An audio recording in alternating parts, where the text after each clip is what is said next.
Good morning, everybody. So, this is our third session on maps to living cities. In the first two webinars of ours, you have seen the digital twin. Digital twin, the first one about the how it is changing the planning outlook of Indian cities, whereby we have told you that why this digital twin aspect is important in planning, because it goes for a volumetric view. Without volumetric view, you cannot do justice to our planning norms, because our real world is in 3D. In our second webinar, we have spoken majorly about urban governance using digital twin, whereby we have described that how the workflows which can be linked with the 3D can help the municipal bodies in taking decisions.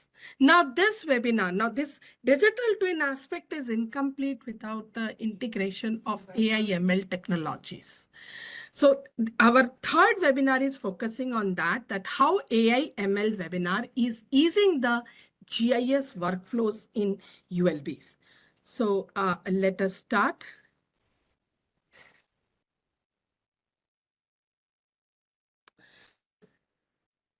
So first I would like to tell you that why we are going for an AI-based system. Why we are already doing GIS. So why this is required now? So when we look into the first aspect, it was where whatever traditional GIS we are doing, it is restricted to where. Esri's motto itself was the science of where. But now it is what if and what next.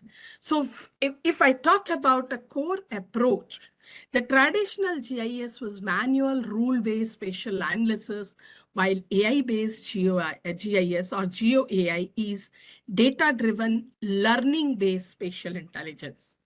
When I talk about the decision logics, it talks about a predefined rules in the traditional GIS, while in AI, it talks about learning patterns automatically from the data. When we talk about the data handling aspect, it is structured GIS layers only in raster and vector in traditional GIS, while in AI-based system, it can be also the unstructured data set, along with the imagery, LiDAR, IoT, text, and videos. When we come to the aspect of scalability, it is limited to manual workflows, while in AI-based system, it is highly scalable using automation and ML models. The automation level in traditional GIS was semi-automated to some, like site suitability analysis was a semi-automated system, while AI-based system talks about a fully automated and self-improving workflows. And human dependency on traditional GIS was very high, while GeoAI has reduced that. So when we talk about a traditional GIS, we used to tell that 60% of GIS was data creation.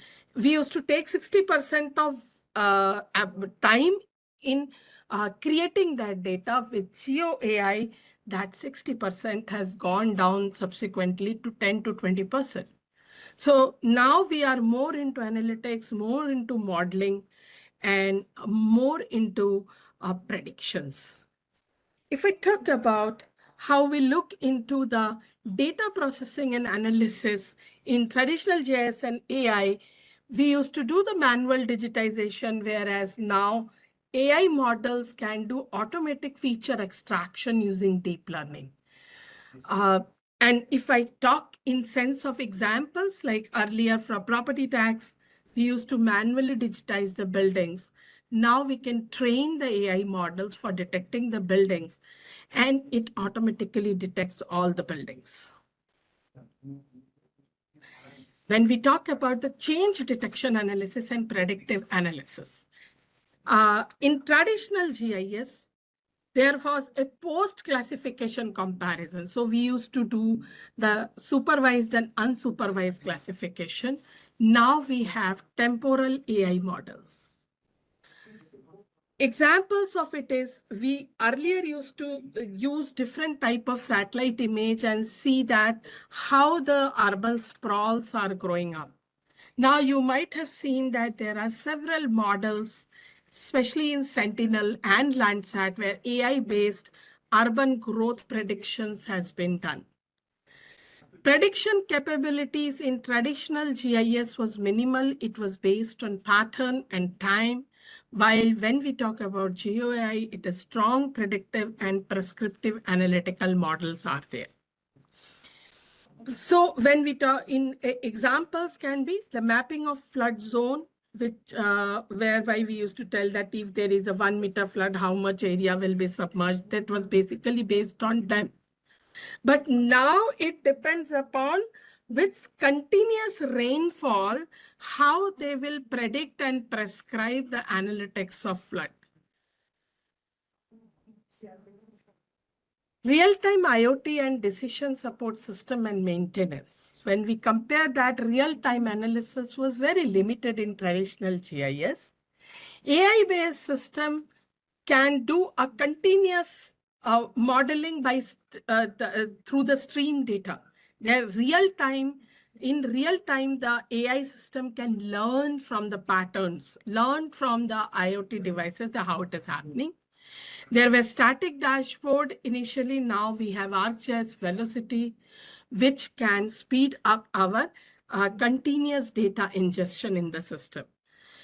In traditional GIS, we used to show the traffic data in the terms of that where during the daytime, what type of traffic can be seen, where the traffic is more, where the traffic is less. In AI-based GIS, we can predict congestion and then rerouting.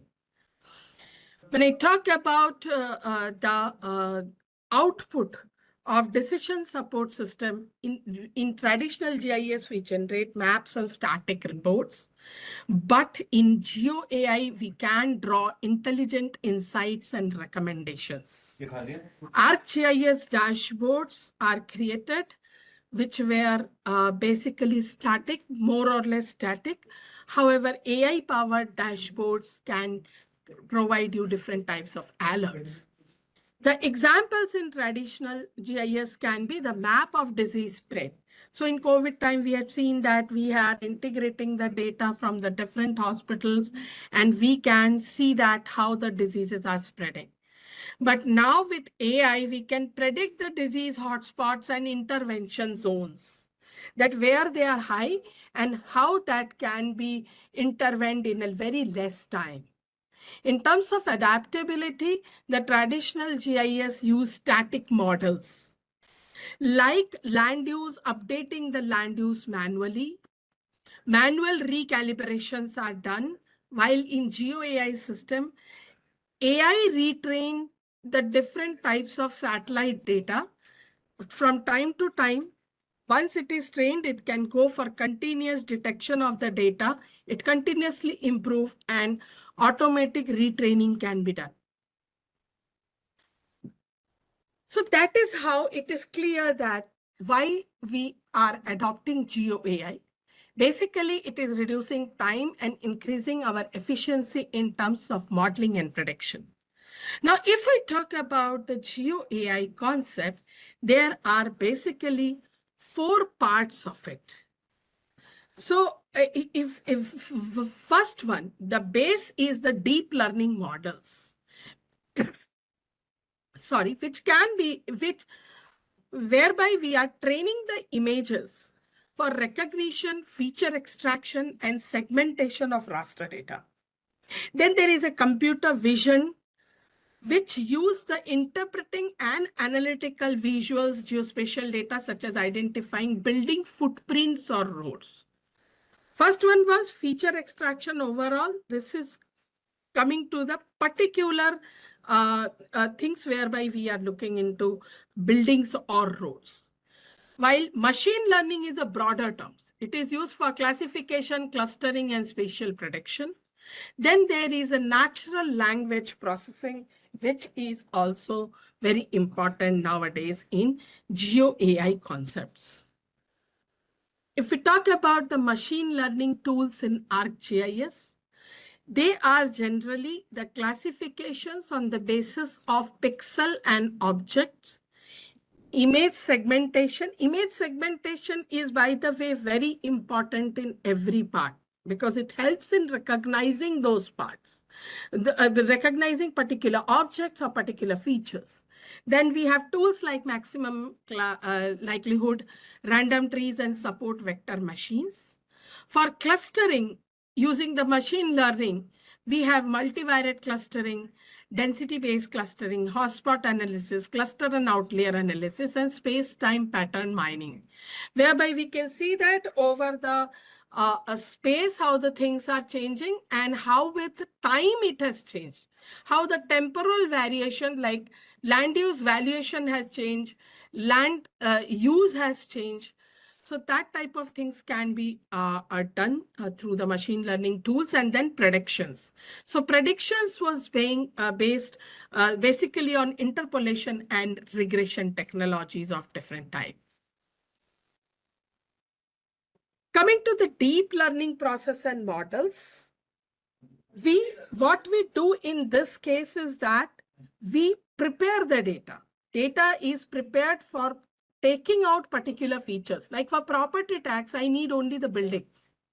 So we will train the model for identifying different types of buildings which are available in our ULBs. And through that, then all the buildings can be digitized, inferenced based on the classification of pixels and objects. And these are the models which are used for deep learning: CNN model, UNet model, mask RCNN model, YOLO model, and visual transformers model. And we can also use the models in combination for better understanding. Then comes the deep learning models from images. You can see that how it is utilized. It is for identification of vegetations. It can be used for land use and land cover analysis, for identifying the damages which happen during the disasters. It can be landslide, it can be flood, it can be earthquake, and identification of impervious surfaces. Impervious surface identification is important for the climate change aspect because we need to see where the drainage runoffs are there in a particular city. Coming to the computer vision based model. So this is task based. This is further drilling down to particular objects. It can be buildings, it can be stadiums, it can be particular type of trees only. So that type of identification, which is task based for a particular purpose, like counting vehicles from a full motion video cameras. We can also detect encroachment on particular vacant land or in the peri-urban areas or in the government assets. And we can also extract water bodies for different uses. Now I will talk about the different use cases of AI for a sustainable urban development. So these are the different geo-AI based urban use cases. You can extract the roads. There is for parcel detection, for building footprint extraction. So inside the parcels, we can also extract the buildings.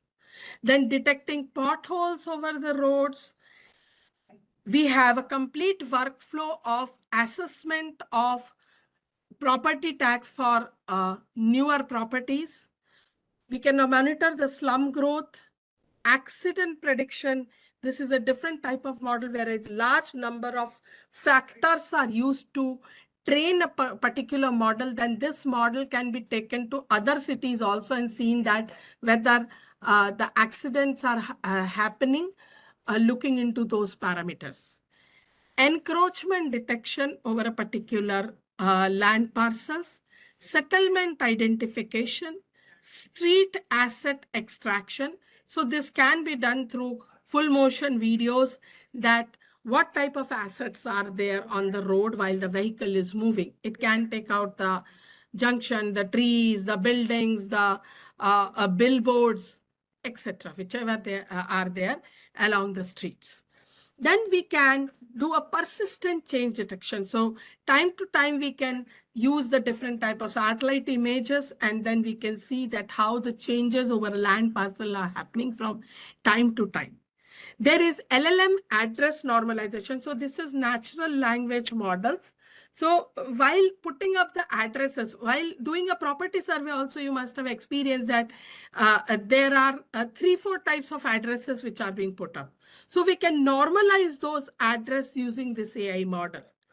Then there is a traffic count detection, which happens from full motion videos. And the models can be trained to identify the vehicles based on their different shapes and sizes. And thereby they can calculate that how many cars, how many two-wheelers, how many heavy vehicles have passed through particular junctions. And then we have prompt-based segmentation. These prompt-based segmentations are used for, again, different type of spatial analysis, which we will subsequently tell. And then we have an AI assistant, which is in beta version in current ArcGIS. So this is how it looks like, that when we want to train a model in real world, it predicts it. If you train a system for identifying all the buildings, then it will pick up all the buildings and digitize it in one go.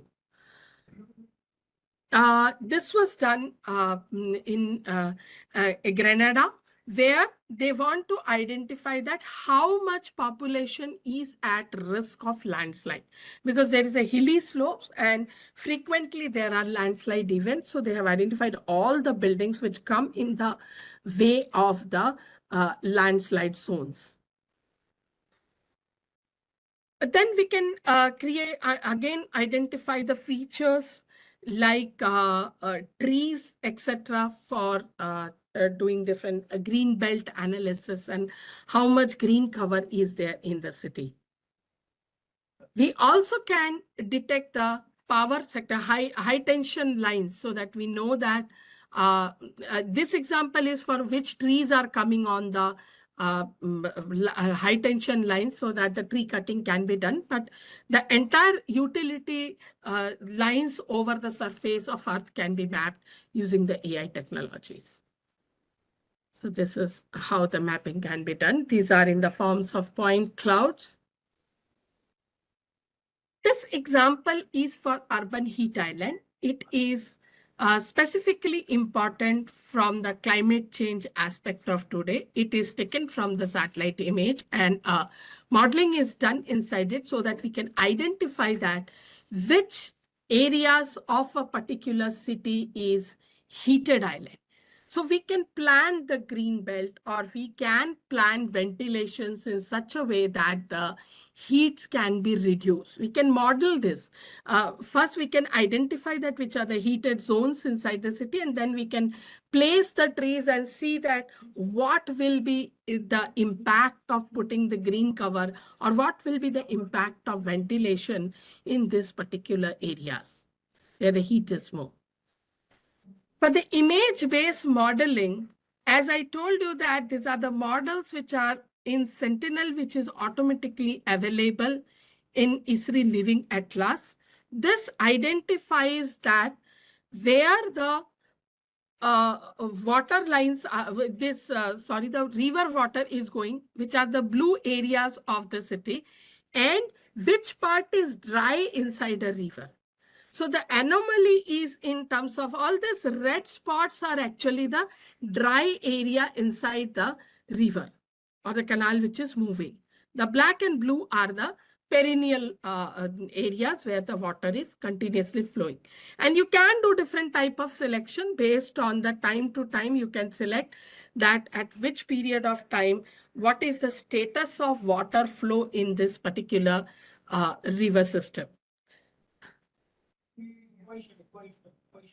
Similarly, the land use comparisons can be done using the AI tools. You can see that you can do a continuous thing from 2017 to 2024, how a city is growing, which are the areas where it is growing, what is the, basically it is, which is the direction where the city is moving. So this is for 2024, that how the city has grown over these years. So with these predictions, you can, with this analysis, you can do the prediction that which is the direction of growth of a particular city. And then you can plan that how we can control the sprawl and how can we do the verticalization of a particular city. This is again the same type of comparison for another city. This is for Chennai. So you can see that how the city is changing over a period of time. This is AI-based change detection analysis in land use. That was for the city growth. This is for the complete land use changes that are available. So this model is also available in ArcGIS. Now we come to the part of Geo AI for a property tax. So this example we have done for a city in Madhya Pradesh, whereby initially we have trained the model to identify all the buildings of different type from the high resolution satellite image. And it has identified all the buildings. Then whatever property tax survey has been conducted by the city in last 3 years has been superimposed on that. And these red marks are the buildings which have not been there in the last survey. So thereby we have trained this model to identify all the buildings and then those buildings which are not surveyed, and it will save a lot of time for the municipal bodies, because now we need to do the property assessment of only these red buildings, which has come up newly or which has been left back because of some reason in the last survey. And thereby we can increase the tax nets also. And the accuracy of this model is between 70 to 80%. This is a model of GeoAI for detection of encroachment. This project is known as UK GAMS, which has been done for government asset management in the state of Uttarakhand, whereby inside each municipal body, this government asset boundaries has been mapped, initially using the mobile apps. And then continuously, the satellite images are taken in every quarter to identify the changes that are happening in each of these plots. And a report is generated based on that, which is sent to then the respective ULBs to monitor if these changes are based on permission or these are illegal construction. This also helps the government a lot. They can protect their land and they can see that how the things are happening, how the projects, if they are undertaken, how it is happening on a particular piece of land. The accuracy of this model is also 80%. Next is the Geo AI based landslide damage in Wayanad. So you can see from an image that before the landslide, how it was looking. And then you can see that when during the landslide it has happened, we have tried to identify all the buildings or all the structures that are impacted because of the landslide. So you can see on the top, the satellite image that we have tried to analyze from this and train the model from this, where the structural anomaly is there and where the physical anomaly can also be seen. Based on that, we have tried to analyze that which buildings have been saved and which are perished during this event of landslide in Wayanad. And this helps the municipal bodies in relocation of the people, rehabilitation of the people, as well as paying compensation. Next is a very important and interesting example. This is one of my favorites, is text extraction deep learning models. So in GIS, one of the very robust tasks or one of the very tedious tasks is to attach the attribute data from different statistical sources. So in this example, what we have done is we have tried to extract automatically the data from statistical abstract of Haryana and attach it to the GIS boundaries, the district-wise boundaries. And you can see the result out of that. So all the reports which we want to take out, we want to take out 3 reports to understand the rate of urbanization, the number of industrial units, and the employment statistics.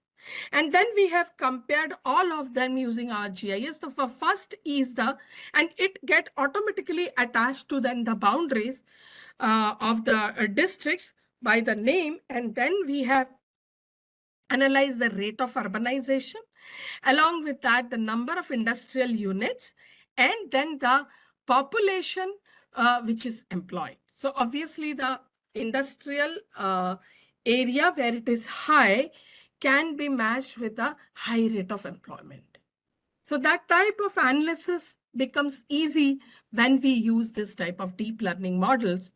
And through this, we can very quickly and very efficiently extract the information, do different type of analogy, do different type of analysis, and present the output in GIS formats.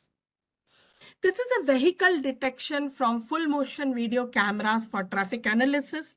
So there was once upon a time when the master plans were created, the first task we need to do was to stand on the junctions or on the roads, and we need to mark all the OD survey need to be carried out. Then we need to find out that how many number of vehicles have passed a particular junctions. But with this type of full motion video cameras which are placed on the junctions, you can see where the vehicles are moving. So to and fro, where from they are starting, where they are going, the trip generation, and the number of traffic that is moving in particular directions, and the traffic congestions that can happen. Using that, you can predict that whatever the hot spots of traffic are, and then you can take the subsequent decision that why this traffic problems are happening and how we can channelize that traffic in a better way for reducing the jams. The next tools is again in a similar way, we try to identify that how we can do the junction mapping and the footpath mapping. So you can see that initially we can, initially when we look into, we find all those junctions as well as footpaths as a merged thing. In a similar color, they were identified when we trained the model. So this is further masking of other features, and this is identification of only the footpaths. And then we have separated it out from the junctions. And following that, we can do 3 levels of analysis together. We have wild traffic services. We have these footpaths along the roads, and we have all the junctions, as well as we can buffer out that where the illegal parkings are happening using the drone images. That where the people are stationing their vehicles illegally on the sides of roads, and we can analyze that whether the traffic congestion is because of the encroachment of pedestrian way, or it is because of the junction-based congestion, or it is because of the encroachment on the side of the road. We can also detect that how the slum has grown over a particular period of time by identification through the images. Same machine learning tools we have used, and we can classify them into dashboard to see the changes. This is again the similar type of example. It was in the area of Madhurwada, in Bangalore near the airport, how the land development is progressing from time to time. That has been analyzed. This is another model, as I told you, that different parameters can be used to train a model. So in this model of accident, we have taken the parameters like road width, road infrastructure. Road infrastructure is whatever are there, curves, medians, shoulders of the roads, the curvature of the road, the average vehicle speed on this road, the traffic signals, the weather parameters. Weather parameters become very important, especially in northern India, where during the fog time you might have seen a lot of vehicle collisions. They are used to model this type of accident, and then this models are flexible. We can do a tweaking with the weightages of different parameters, and then this has been tested with the actual accidents that are happening. So these red dots are the actual accidents which has happened in Mumbai, and then we compare it with the model, that how our model is, how much our model is good in predicting the accidents. Once this is done, we can use this model in any part of the country, any cities of the country of similar size, of similar type of traffic. And we can say that these are the probable zones of accidents, and we can take the decisions accordingly. Now I will, this is from my part, where I have told you that how the AI technology, geo AI technology can help the municipal body in different types of management. Now I will put it over to my colleague Udit, who will show you the demonstration that how geo AI technology will help you in different aspects of decision support system. Over to Udit.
I guess I you can hear my voice.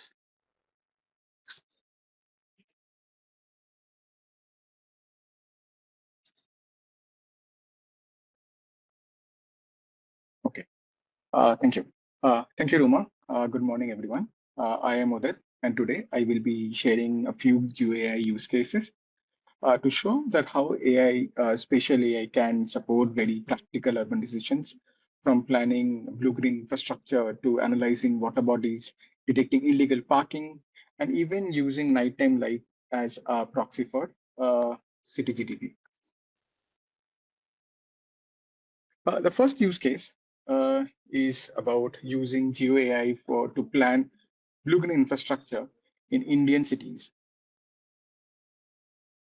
So if you look at most Indian cities today, two things are happening at the same time. Groundwater levels are going down every year, and at the same time, urban construction is steadily sealing the city's surface. What that really means is that the cities are slowly losing the natural sponginess. uh, that is that ability to absorb rainwater and recharge groundwater. Now, the obvious solution people talk about is blue-green infrastructure, like things like recharging parks, wetlands, rain gardens, and or water detention zones. But in reality, building blue-green infrastructure is not so easy. Cities uh, needs to answer a very basic question, like where to exactly to should we start building it?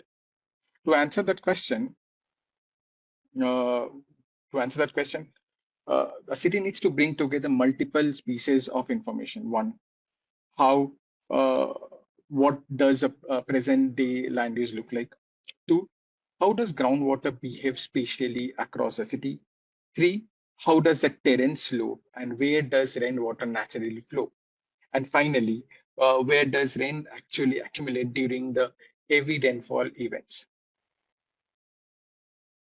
In this use case, I'll show how we can bring all this together using ArcGIS and with GeoAI playing a key role in speeding up the process.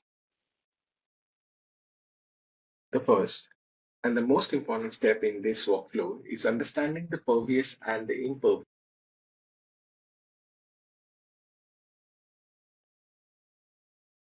surfaces. Because unless we know where the city can breathe and where it cannot, we can't meaningfully talk about the recharge or blue-green infrastructure. Traditionally, doing this kind of land use mapping would take weeks or even months for manual digitization. This is where GeoAI makes a massive difference. Here, we're using pre-trained land use classified model, a deep learning land use classification model available as a deep learning package from ArcGIS Living Atlas. A quick but important note to run this model effectively, we need high resolution aerial or drone imagery, ideally around 10 centimeter resolution with at least three spectral bands. Once the model is downloaded, we go to the image analyst toolbox under deep learning tools and select classify pixels using deep learning. This tool applies the trained model to every pixel in the image and automatically assigns it into a land use class based on patterns that it has learned earlier. The input here is our drone imagery, and the model is the land use classification DLPK that we've already downloaded. We set the processing extent and switch the processor to GPU and run the model. The model will take few hours to run, so in the interest of time, we have already generated the classified land use layer. In few hours, we get this detailed land use layer, something that would otherwise take hundreds of hours of manual effort. Look how beautiful the classification is. All impervious and pervious layers are mapped so beautifully.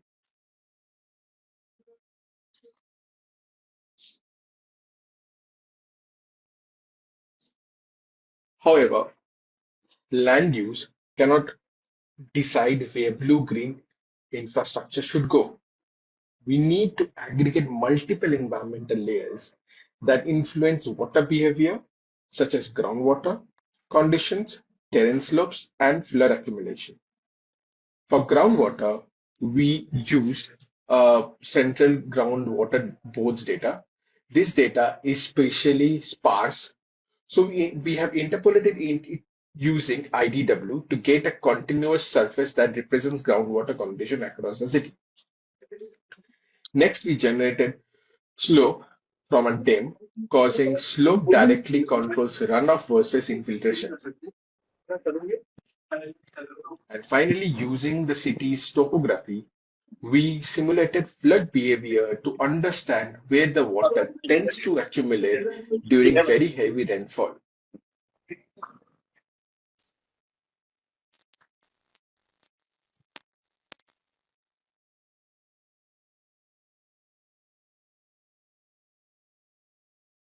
At this stage, we also bring the proposed planned land use. This is important because if an area is hydrologically suitable, it still needs to be legally and functionally feasible.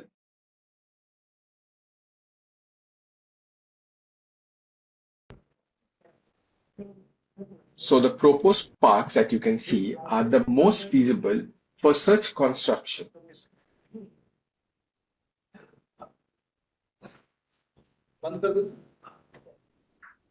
Now, all of these layers are then aggregated over tessellational grid.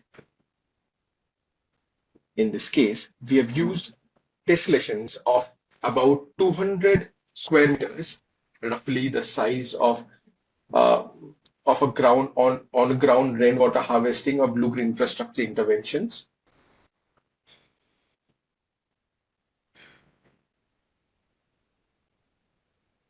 Once everything is in a common spatial unit, we can assign weights to different parameters such as slopes, imperviousness, flood accumulation, groundwater conditions based on planning priorities.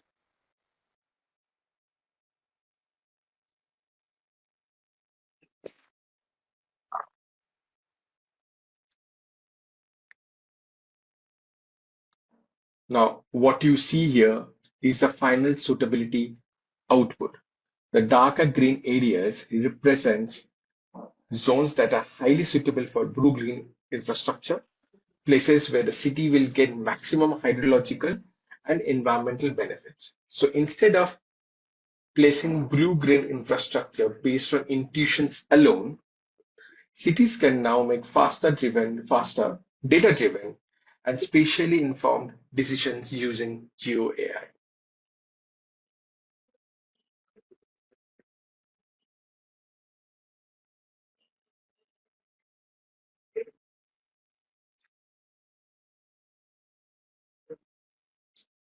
Now, moving on from land use and blue-green infrastructure, let's look at a more another very practical urban challenge: understanding what is actually happening inside our water bodies. Whether it's lakes, ponds, urban drains, cities often know that water quality is degrading, but identifying where, how severe, and when what kind of pollution is present is still largely manual and reactive. In this use case, the objective is twofold. First, to understand or to analyze water quality patterns, identifying clean water, algae-dominated water, and turbid or dirty water. And then secondly, to go a step deeper and detect plastic waste floating within these rivers or water bodies. This time, along with the pre-trained deep learning model, we'll also train a model based on our own data and requirement.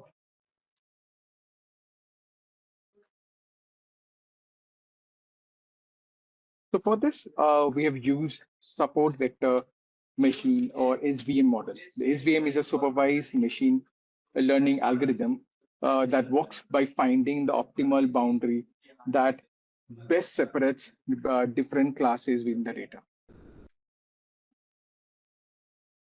With high resolution RGB imagery, SVM is particularly effective at picking up subtle spectral and textural differences, such as difference between clean water, algae covered water, or turbid or polluted water. Now, even through a SVM is very powerful classifier, it cannot directly understand the raw image that we do. So to us, what that look a lake normally looks continuous, but to a computer, it's just millions of individual pixels at with slightly different values. So before we actually run the classification, we need to organize the image in a way the algorithm can interpret properly. And that step is called image segmentation. Before running any classification in SVM, there is one important step, image segmentation. Segmentation helps group neighboring pixels into homogeneous objects. instead of treating every pixel individually. This reduces noise and improves classification accuracy, especially for complex surfaces like water bodies. If you look closely here, you will notice that the image now appears more smooth or segmented. Similar pixels are grouped together, which makes classification more stable.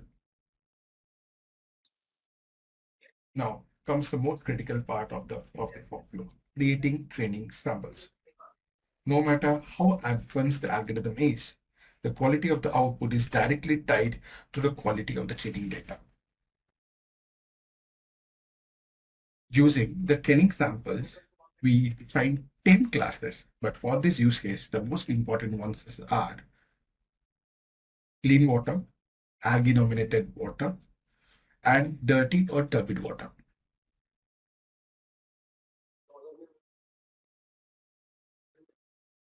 For each class, we digitize multiple polygons, sampling from different parts of the water body to capture variability.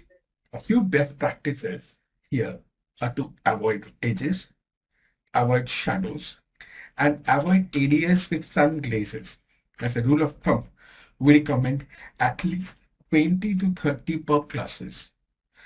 In practice, good training data matter more than fine-tuning model parameters. Once the training data is ready, we move to classification wizard. Here we choose our supervised classification approach and select support vector machine as the method. The model takes some time to run depending on image size and resolution. But for the purpose of this demo, the output we have has been already generated.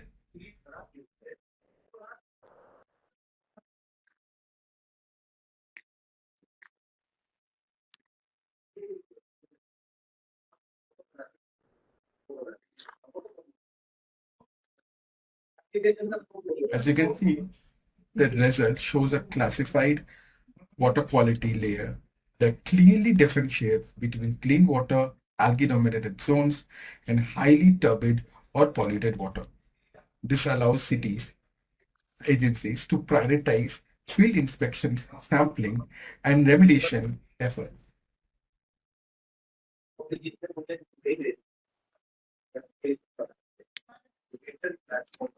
Now, water quality is only the part of the story.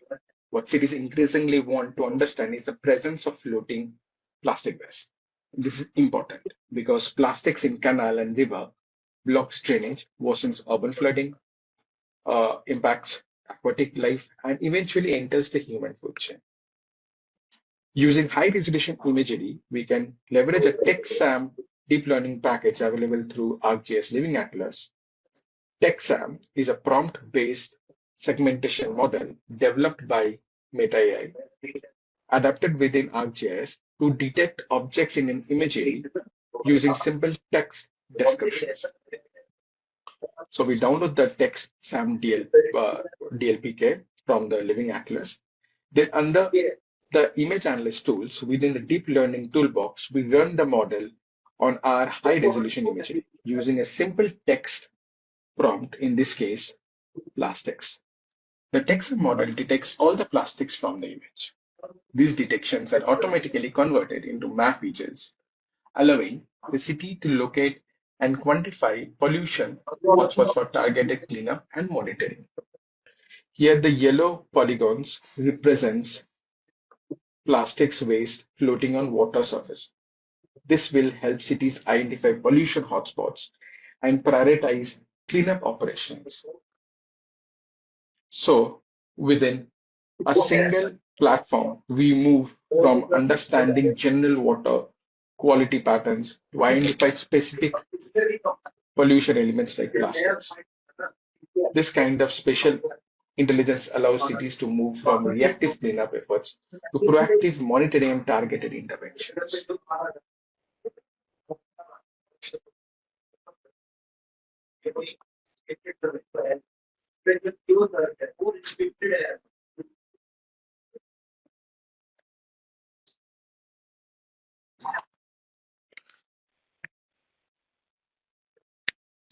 Moving on to the third use case of the day. So far we have seen how GeoAI can help us understand environmental problems, land use, water quality, and even plastics in water body. Now let's move to something every city deals with on a daily basis, something like encroachment on roads or even detecting illegal parkings. Uh, many municipal bodies still struggle to identify the illegal parking hotspots. Cars parked on footpaths block pedestrians, forces people onto the road, and often create hazards like safety hazards. But enforcement teams usually depend on complaints from these people or other physical inspections. So, in this use case, the goal is very simple: detect vehicles parked footpaths or right of way areas. So we start with high resolution orthomosaic imagery of the city. Using the detect objects using deep learning tools in ArcGIS, we run the TechSAM model on the imagery. This time using a simple text prompt, cars. The same framework we used earlier, now using specifically to identify cars. We again set the processing extent, switch the processor to GPU, and run the model. The object is a feature layer showing the location of every detected vehicle across the imagery. Now, technically, we could repeat this every time manually, or even run a prompt-based model like TechSam repeatedly. But doing that for every word, every image, and every scale becomes computationally heavy and operationally difficult. So instead of a one-time analysis, we operationalize the workflow. We build a repeatable model that municipal teams can run whenever new imagery becomes available. Let me explain what this model is actually doing. First, the optimistic imagery and the vehicle detection deep learning model are provided as inputs with the detect objects using deep learning tools. The model will detect all the vehicles present in the imagery and convert them into polygon features. Next, we bring the mapped footpath, in this case, buffered pedestrian areas representing where parking is not allowed. Then we spatially join all of these. What the spatial join does, it is very powerful but simple. It checks which detected cars falls inside the footpath and calculates the number of cars. So instead of just detecting cars, we are now detecting illegally parked cars on the footpath. Once the model is run, ArcGIS automatically counts the number of vehicles located with no parking zone.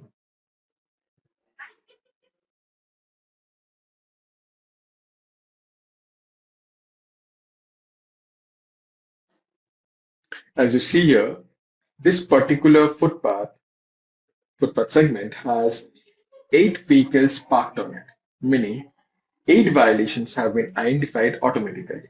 Now, imagine this for the entire city. The municipality can identify recurring illegal parking hotspots. Therefore, they can prioritize the enforcement teams and and then redesign the streets or even evaluate pedestrian infrastructure needs. And importantly, this can be updated every time new drone or aerial imagery is being captured.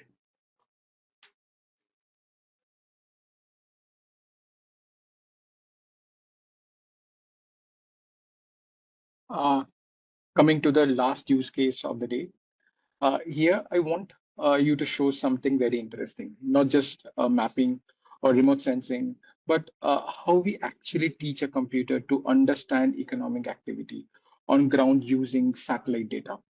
Cities often struggle with one very basic problem: We don't have enough economic data to write to write at a right scale. Government publish GDP data.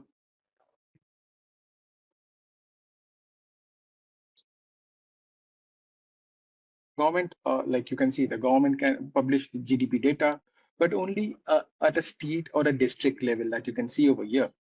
Urban planners, however, work at a much finer level, uh, in levels like wards, neighborhoods, corridors, or even peri-urban growth areas. So that is exactly where decisions are made. So like decisions are made, like where to put the infrastructure, where to upgrade utilities, or even where economic growth is actually happening. So the question we asked here is, can we estimate local economic activity without surveys, like using AI and Earth observation?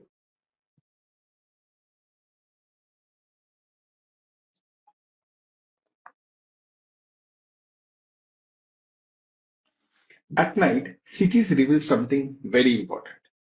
Human settlements, industries, commercial areas, they all emit light.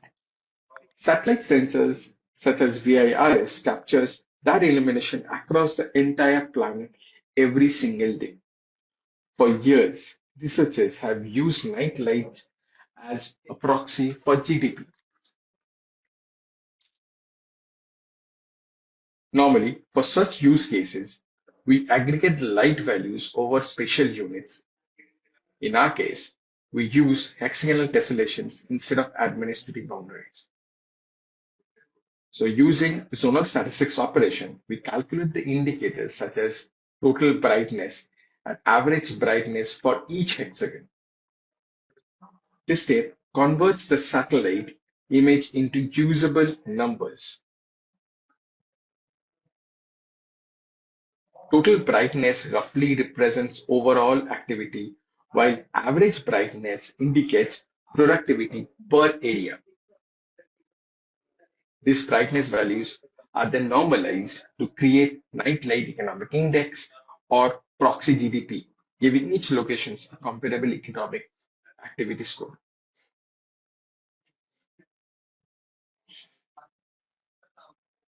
But the problem is that not all light means the same thing. A residential colony can be bright, an industrial plant can be bright too, or even a highway junction can also be bright. So the brightness alone cannot distinguish economic activity for just human presence. This is where AI becomes very essential. What you're seeing now on the screen is the idea behind the model. On the left are the different spatial signals, nightlight, population density, and built infrastructure. Instead of applying a mixed formula, the forest-based regression model repeatedly compares these patterns across many locations. It builds many decision trees, each learning simple rules such as when modern light appears with large built-up area and lower residential density, it often corresponds to production activity. The model combines hundreds of these learned rules and produces a final prediction. So rather than assuming brightness equals wealth, the system learns which combination of light, people, and buildings actually represent the economic activity. Now let's come back to our use case and see what the model actually produced for the city. Again, we divide the city into equal hexagon, null grids. Why hexagons? Because administrative boundaries introduce biasness. They are political, not spatial. We need consistent units to compare such patterns. Each hexagons become one training sample for the model. We then extract information from multiple datasets. Using zonal statistics and spatial joining tools in ArcGIS Pro, we extracted the relevant indicators for each hexagon. From VIRS, nighttime satellite, we calculated the average light intensity per hexagon. From wall-pop population, we calculated population density. For both nightlight and wall-pop, zonal statistics tool was used to extract the data from the image. From open source building footprints, we calculated number of buildings, total built-up area. For each building footprint, special join tool was used to extract buildings to hexagons.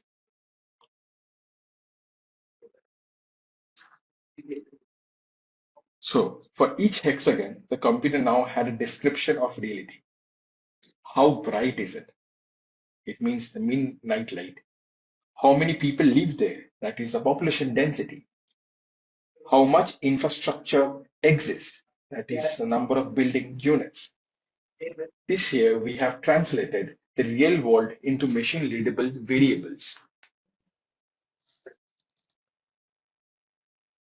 Once these variables are prepared, we moved from GIS analysis to GeoAI. In ArcGIS, we use the forest-based classification and regressional tool. As discussed earlier, we choose this model because the relationship between lights and economy is not linear. The same brightness can represent housing, transport infrastructure, or industry. A rule-based formula cannot separate these situations, such as machine learning model can learn the pattern from the data. We provide the tool with our hexagons as training samples and give it four inputs: nighttime brightness, population density, building counts, and built-up area.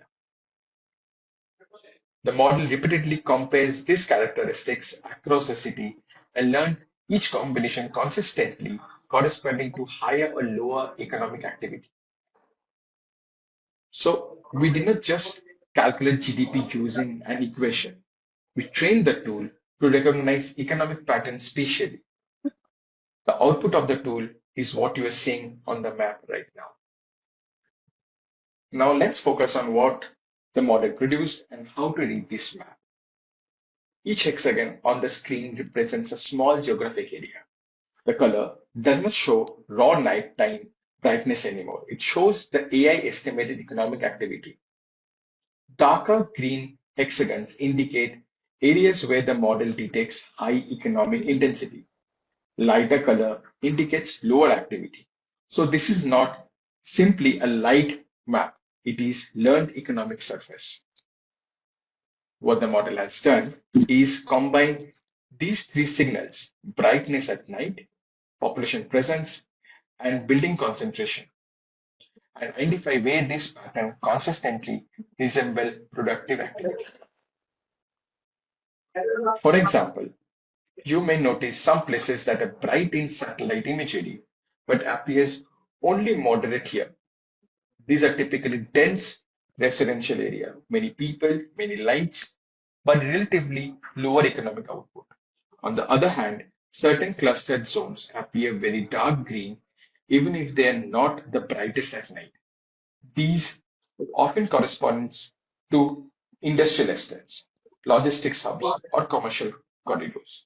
The model recognizes that a pattern combination of moderate light, large built-up area, and lower residential density indicates production rather than habitation. We've also tested the model. We held back part of the data and asked the model to predict values it had never seen before. The model explained about 93% of the spatial variation in economic activity. More importantly, it revealed something critical. Nighttime light intensity was the strongest predictor of economic activity, but it was not alone. Built up area, built up density significantly refined the predictions, while population mainly acted as a control variable.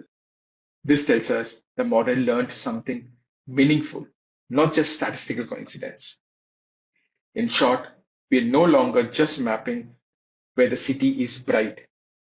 We are understanding where the city is economically alive, helping planners identify potential zones for investments, infrastructure prioritization, and future economic corridors.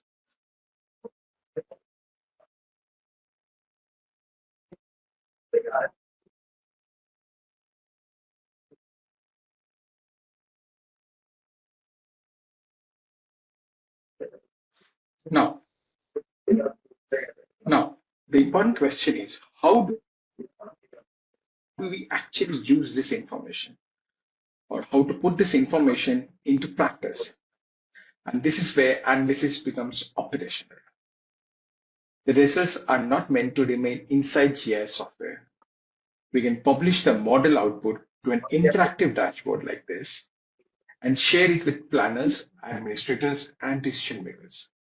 Here, they can explore economic activity spatially, compare cities, monitor growth corridors, and identify areas that may require investment or infrastructure support without needing to run any GIS tools themselves. So instead of waiting for periodic reports, officials can access continuously updated spatial intelligence and make evidence-based decisions. The same approach can be extended beyond this use case. Similar GeoAI dashboards can be built for urban growth monitoring, environmental management, infrastructure planning, or disaster response. So the value of GeoAI is not just prediction, it is communication and action. With satellite data, GIS, and machine learning together, we are now moving from maps to decision support.